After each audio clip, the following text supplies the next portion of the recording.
రోజులుగా ఆంధ్రప్రదేశ్లో ఉండి వస్తున్నా. షెడ్యూల్ కులాల వర్గీకరణ విషయంలో సుప్రీంకోర్టు తీర్పు వచ్చిన తర్వాత తెలంగాణ ప్రభుత్వం వ్యవహరిస్తున్నది ఎట్లా, ఆంధ్రప్రదేశ్ ప్రభుత్వం వ్యవహరిస్తున్నది ఎట్లా, తేడా ఎలా ఉన్నదో సమాజం గుర్తించడం కోసం, గమనించడం కోసం కొన్ని విషయాలు చెప్తున్నా. నేను సమాజం గుర్తించడం కోసం, గమనించడం కోసం 2 విషయాలు చెప్తున్నా. నేను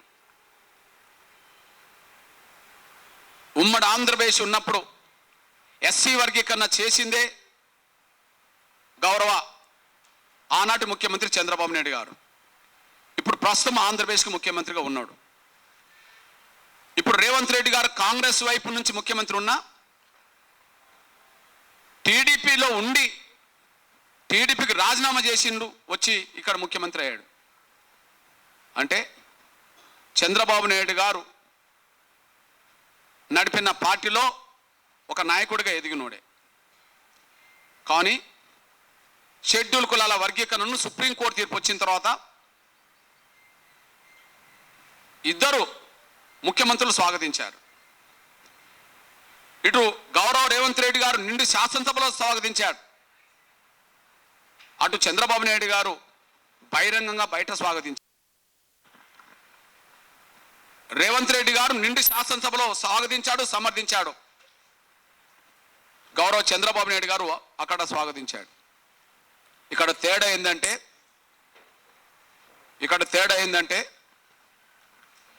చంద్రబాబు నాయుడు గారు వర్గీకరణ కట్టుబడి ఉన్నాడు, రేవంత్ రెడ్డి గారు కూడా వర్గీకరణ కట్టుబడి ఉన్నామని చెప్తున్నాడు. అందుకు అనుగుణంగా ముందుకు సాగుతున్నట్టుగా కనిపిస్తున్నాడు. కానీ చంద్రబాబు నాయుడు గారు మాలల ఒత్తిడిలో లేడు, రేవంత్ రెడ్డి గారు మాలల ఒత్తిడిలో ఉన్నాడు. ఆ ఒత్తిడిలో ఉండడం వల్ల ఇక్కడ అక్కడ జరుగుతున్న ప్రక్రియ ముందుకు సాగించే విషయంలో తేడాలు వస్తున్నాయి. ఎగ్జాంపుల్, ఇక్కడ రేవంత్ రెడ్డి గారిని మాదిగలు కలిస్తే చాలా గొప్పగా మాదిగలకు అనుకూలంగా మాట్లాడుతున్నాడు. కానీ మాలలు కలిసినప్పుడు మాలల ఒత్తిడికి తలొగ్గి వాళ్ళ సూచనలు అమలు చేస్తున్నాడు. ఈ తేడా స్పష్టంగా కనిపిస్తున్నది. రేవంత్ రెడ్డి గారు వర్గీకరణకు అనుకూలమే, చంద్రబాబు నాయుడు గారు వర్గీకరణ చేసినోడే. కానీ అక్కడ చంద్రబాబు నాయుడు గారు మాలల ఒత్తిడిలో లేడు, ఇక్కడ రేవంత్ రెడ్డి గారు మాలల ఒత్తిడిలో ఉన్నాడు. వాస్తవానికి ఇక్కడికి అక్కడితో పోల్చుకుంటే ఆంధ్రప్రదేశ్లో ఎంతో కొంత మాదిగల కంటే ఒక 2 లక్షలు 3 లక్షలు మాలల జనాభా ఎక్కువ. ఇక్కడ మాలలతో పోల్చుకుంటే 17.5 లక్షలు మాదిగలు ఎక్కువ. 2011 లెక్కల ప్రకారమే ఆంధ్రప్రదేశ్లో మాదిగలతో పోల్చుకుంటే 2.5 లక్షల జనాభా మాలలు ఎక్కువ. ఇక్కడ మాలల జనాభా 15 లక్షల చిల్లర అవుతే మాల అయ్యవార్లను ఒకే ఘాటన కట్టి 15 లక్షల చిల్లరిస్తే ఒక మాదిగల జనాభా 32 లక్షల చిల్లర ఉన్నది. దాదాపు 17 లక్షలకు పైగా మాదిగల జనాభా ఎక్కువ ఉన్నది. కానీ మాలలు ఎక్కువ ఉన్న కాడ చంద్రబాబు నాయుడు మాలల ఒత్తిడిలో లేడు. కానీ మాదిగలు ఇంత సంఖ్యలో ఎక్కువ ఉన్న కాడ రేవంత్ రెడ్డి గారు మాలల ఒత్తిడికి తలొగ్గి ఇచ్చిన మాట నిలబెట్టుకోవడానికి విరుద్ధంగా ఆయన నిర్ణయాలు తీసుకుంటూ వస్తున్నాడు. దానికి కారణం కాంగ్రెస్ పార్టీలో మాలల పలుకుబడికి ఆయన తలొగ్గి ఆయన మాదిగలకు అన్యాయం చేస్తున్నాడు, మాదిగలకు ద్రోహం చేస్తున్నాడు, వర్గీకరణ కోరే శక్తులకు ద్రోహం చేస్తున్నాడు. ఇది స్పష్టంగా కనిపిస్తున్నది. అందుకు ఎగ్జాంపుల్ మీద తీసుకొస్తున్నాను నేను. ఓకే, అక్కడ కమిషన్ పడ్డది, ఇక్కడ కమిషన్ పడ్డది. అక్కడ కమిషన్ పడ్డది గౌరవ రిటైర్డ్ ఐఏఎస్ అధికారి రాజీవ్ రంజన్ మిశ్రా గారి నాయకత్వంలో కమిషన్ పని జరుగుతుంది.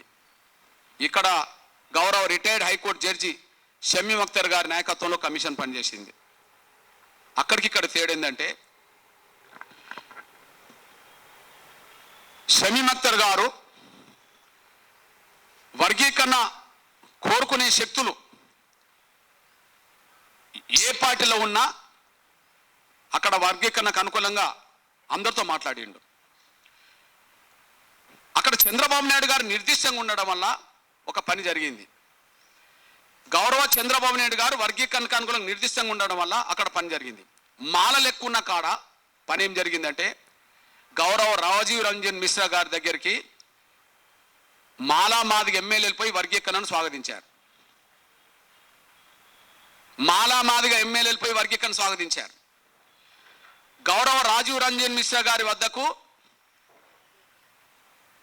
కమిషన్ విచారణ ప్రారంభమైన కొత్తలో కలిసి వెళ్ళారు.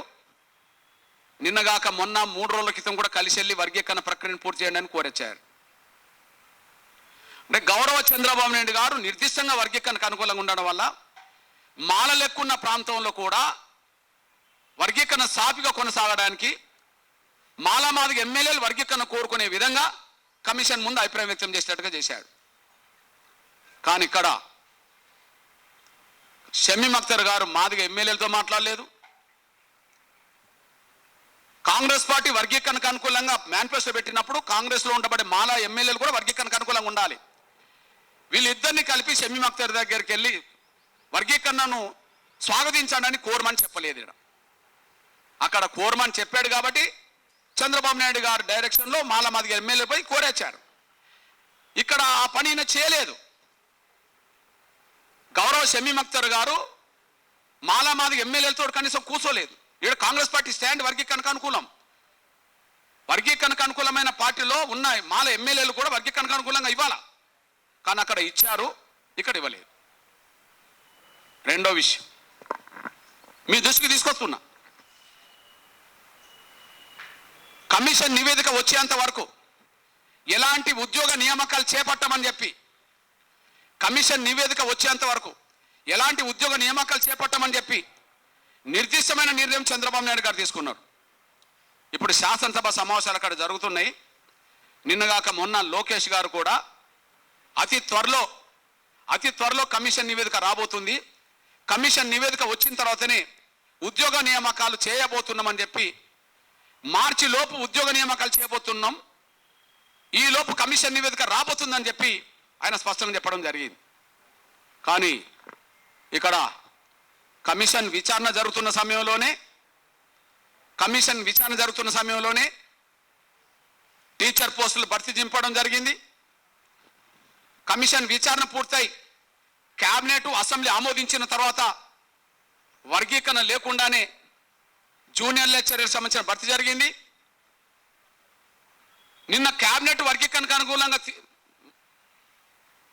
తీర్మానం చేసిన తర్వాత మళ్ళీ రేపటి నుంచే గ్రూప్ 1 పరీక్ష ఫలితాలు ప్రకటించబోతున్నారు. అంటే దీన్ని బట్టి అటు చంద్రబాబు నాయుడు గారు నిర్దిష్టంగా ఉన్నాడు, వర్గీకరణ ప్రక్రియ మీద భిన్నాభిప్రాయాలు మరింత పెరగకుండా చూసుకుంటూ ఆయన ముందుకు సాగుతున్నాడు. ఇక్కడ నోమో మాదిగల దగ్గర మాదిగల మాట మాట్లాడుతున్నాడు. మాలలు కలిసినప్పుడు వాళ్ళ నిర్ణయానికి కట్టుబడి ఉండి మాదిగలకు ద్రోహం చేసే పాత్ర రేవంత్ రెడ్డి గారు పోషిస్తున్నాడు అనడానికి రేపు చేయబోయే ఫలితాల ప్రకటనలు విడుదల చేయడమే అందుకు సాక్ష్యంగా నిలబడుతుందనేసి కూడా మీ దృష్టికి వస్తున్నా నేను. ఇకపోతే